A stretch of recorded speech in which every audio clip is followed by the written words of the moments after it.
Hey, let me talk to you about Blonde, 2000 novel by Joyce Carol Oates, a greatly fictionalized version of Norma Jean Baker, aka Marilyn Monroe, from her early childhood until her death at age 36 in 1962. And that isn't, as those things go, a spoiler. This book opens with a stunning prologue where death comes to Marilyn Monroe in 1962 at the very opening of this book. Even if you were somehow weren't aware that Marilyn Monroe died tragically young, this book makes sure that you do know that right off the bat, and that this very fictionalized Norma Jean Baker and Marilyn Monroe is going to die before the end of this book is out, and it's not going to be good. It is a book told in multiple voices. There's the multiple states, multiple personas of Marilyn Monroe. The sections are what: the child, the girl, the woman, Marilyn, the afterlife, and they're very much they are very much almost like segments in of themselves, making this 700 page plus book seem short and told with such kind of great energy that a slow reader like myself, it really kind of pulled me through. Now, there's Marilyn's voice in this book. There's Norma Jean's voice in this book. Actually, I think Marilyn is very much viewed as a construct in this book of Norma Jean, of the studio and stuff like that. But she herself has multiple personas, multiple ways of thinking about herself. But there is also the many voices of whether it is producers, press, her multiple husbands, uh, um, just the kind of the crowd, these, incredibly kind of really constructing not just Norma Jean Baker's life, but constructing the entire world around her. Going through the world, as a child, as a female, as a starlet, as an artist. Really predict, and I'll go back to the artist, but also as someone who's an addict, who is got definite mental health issues. She was the Norma Jean in this book. I think also the mother who actually did raise the actual Norma Jean was mentally ill, and Norma Jean herself seems to have struggled with that, especially this Norma Jean in this book. I mean, I think probably the big thing to come up this, when I said at the very beginning, is that this is a greatly fictionalized account of the famous movie star. But it makes very pointed ways of saying this is not a nonfiction book. This is not something that you should read as Marilyn Monroe's official biography. There is a throuple in here that never happened, which is like results in a pregnancy, which didn't happen because this throuple didn't happen. So there's multiple things that either didn't happen or are assigned to other people, but still keeping the icon, the symbol of kind of an American beauty that became Marilyn Monroe, that became more than the actual human being that was swept up in this, and ultimately destroyed that person and destroys this fictional one. I mean, it's very much, there's an icon, there's a sex pot, there's a sex bomb, there's like the horror in the Madonna horror complex in here. There is, the idea of American beauty, but there's like kind of glamour the iconography. There's also kind of the almost idea of the scapegoat. Like, this is something, nothing like the way a beautiful young woman can be hated in that time. And obviously in the time now, you just have to click on any entertainment site to see some young woman being completely pilloried, and the amount of vitriol and hate getting directed towards them, that that's not about this person. That's about the haters in all this. Which, this kind of goes into this thing of like, there's the heavy fictionalization of Norma Jean Baker. Is this exploitation, or is this trying to get to the heart of Marilyn Monroe?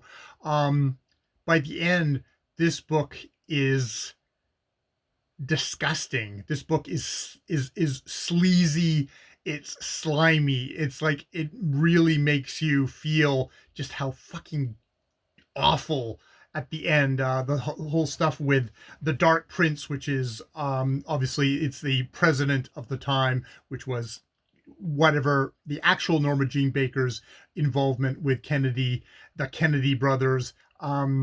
What's depicted in this book is really just a disgusting kind of horrible fall of this, not fall, but just being sucked into just a just horrible place by someone who wasn't, equipped to be able to fight this in a way. I don't know. I mean, it's one of these things of like, as a young man, I had the Marilyn Monroe poster, that image of her standing on a subway grate in New York City. I don't know if it's a subway grate, and having her skirt blown up.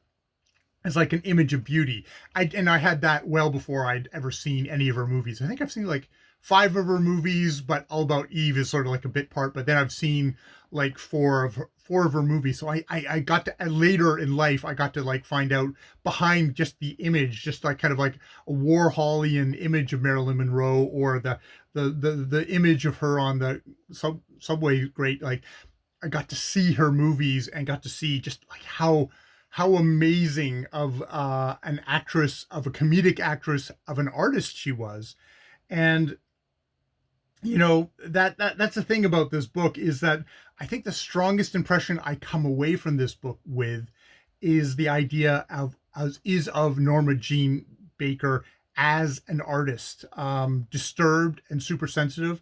Oates uses a lot of quotations, some quotations from Vladimir Nijinsky, who was this very was the famous dancer of his era, who sadly had his own mental health issues and ended up he passed away in a mental institution, but he left behind a diary. And there's definitely, Oates is doing her best of this, at least her telling her imagining of Norma Jean Baker is of a very sensitive artist who everything told was like, people who worked with her were just like, what the hell is she doing? What the hell is she doing? She's being so difficult. She's being blah, blah, blah. And then they would watch the dailies and go, holy shit, what she's done translates to the screen in a way that we didn't catch it being there on set with her, but the film caught it. And there's like, it's like that kind of an artistry is really emphasized. And there's parts in the book where some of her movies are denigrated, but in some ways they're denigrated through the viewpoint of Norma Jean herself, saying like, I'm capable of so much more, even though that they and themselves are, Some Like It Hot, the 7-Year Itch, are like, no, she's doing an amazing job with her part, and making stunning imagery and stunning portraits, bus stop, things like that. Those are the ones that I know, so I can talk about those ones. So yeah, this isn't like a attempt at the real Norma Jean Baker, except in the way that an actor pretends and acts like a character, and in that way, I think it actually does honor the actual the actual Norma Jean Baker, and her artistry. But it is a disturbing book. It's there to seduce and to disturb you at the same time, to bring you in to a kind of intimacy that you could never have. I mean, that's the magic of a novel, getting to spend that much time with a person. that inside of their heads is like, this is the thing that a novel can do that is amazing. I have no idea about the movie, by the way. I haven't seen it yet. I wanted to experience this, and I wanted to get this review out before I even tried to look at the movie, because I'm at this point I'm too full of the book still. I feel like I'd probably be unfair to the movie, which definitely got a rough ride, maybe deservedly. I have no idea, but and I mean, there were definitely similar criticisms leveled against this book, and one way I can sympathize, and I can see why some people were angry about this book being exploitative towards Norma Jean Baker. But God, I just love reading this so much. And yeah, actually, I think what I'm going to finish off this with is the prologue, 3rd of August, 1962, special delivery. This is the very opening passage of the book. There came death hurtling along the boulevard in waning sepia light. There came death flying as in a children's cartoon on a heavy, unadorned messenger's bicycle.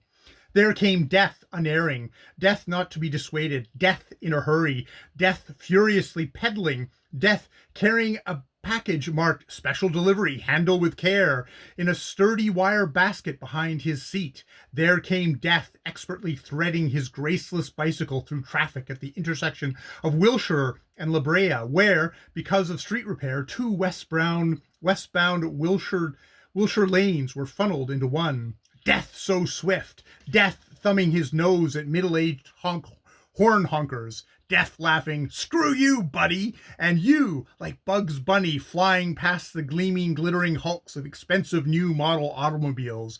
There came death, undeterred by the smoggy, spent air of Los Angeles, by the warm, radioactive air of Southern California, where death had been born.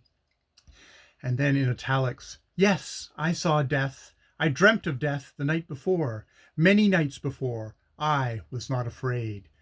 And that's just the first part of what is a bravura kind of just opening. But I mean, I think that hopefully gives you an idea of the energy and of the skill of the writing that's going on here. And not everything is obviously in that tone. We shift into many different voices, but it's one artist looking at another artist and giving them respect. I believe, in a kind of gothic, fucked up kind of way, but yes, it's respect. All right, I will leave it there. More videos later.